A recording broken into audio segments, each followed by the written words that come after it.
After 1945, the Military Medical Museum stopped being a warehouse of old instruments and became a record of a new problem: what survives after survival? The war had proved that medicine was now part of modern warfare, with frontline surgery, blood transfusions, infection control, and organized evacuation saving thousands who would once have died. In the years that followed, the exhibits changed.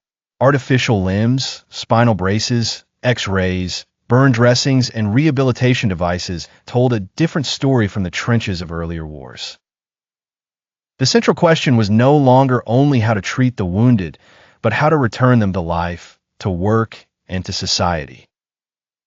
Behind every medal and stretcher was a longer ordeal, measured in pain, memory loss, broken bodies, and invisible wounds. The Cold War widened the museum's horizon. Physicians now studied radiation, aviation stress, deep seas, extreme cold, and the effects of speed and altitude on the human body. Military medicine became a testing ground for limits once thought unreachable.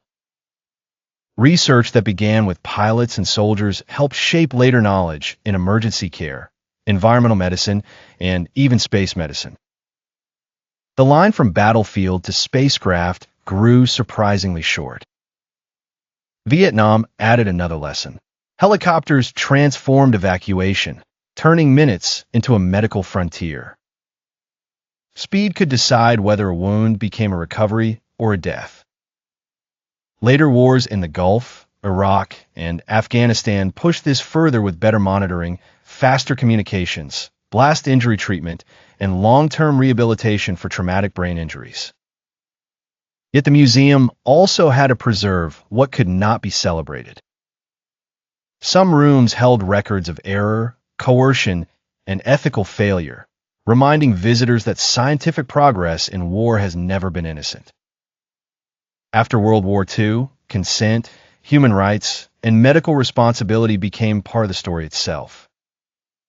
Seen this way, the Military Medical Museum is not only about doctors and devices. It is a memory space for pain, invention, and judgment. It asks a difficult final question: how much of today's medical knowledge was born from disasters that should never have happened?